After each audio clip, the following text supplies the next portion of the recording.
Magandang hapon guys. Kung sino man yung may mga pwesto dyan, bakante na kasya yung coin operated car wash guys yan.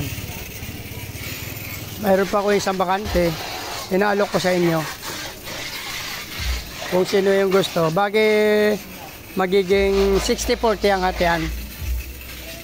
60 sa inyo, 40 sa akin. Kung may pwesto kayo dyan, huwag na kayo mag-alala sa gamit. Ako nang bahala sa gamit. Drum, saka yung machine, lahat. Ang gagawin mo lang, bali, pupunuin mo lang yung drum. Situate na lagi lang siya may laman. Para, since yung coin operated self car wash naman ito, kung sino may-ari ng motor, sila naman naguhugas sa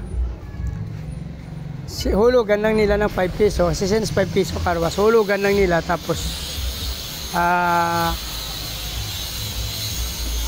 sila nang bala maglinis ng sarili nila motor, basta may laman na lagi ang tubig ng drum. So wala na kayong gagawin guys, mahina lang naman ito sa sa kuryente tubig, hindi naman siya kalakasan guys.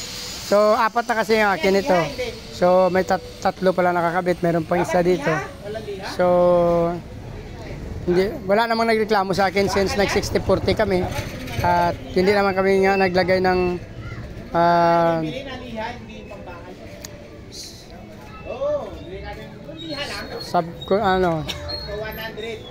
kontador na para sa kwan. Okay naman sila guys, wala naman reklamo. Simula nung nagkabit ako nito, marami naman nagkagusto guys. So kung sino may mga pwesto dyan, pwede itong car wash na to. So PM nyo ako guys sa page na to. Ilalagay ko sa link na to yung aking address at cellphone number guys. Pagka may mga pisto kayo dyan na pwede, 5 piso self car wash, coin operated to guys.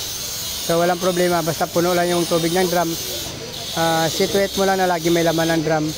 So wala na problema kasi ang nagka-car wash na rin ang maglagay ng mag car wash na sarili nilang motor. So yan lang guys. Kung sino may pwesto dyan, paki-PM nyo na lang ako guys dito sa page na to. Talagay ko na rin sa link nito yung aking cellphone number saka yung aking address guys. So maraming salamat, dito na lang guys. Maraming salamat, mga hapon, bye bye.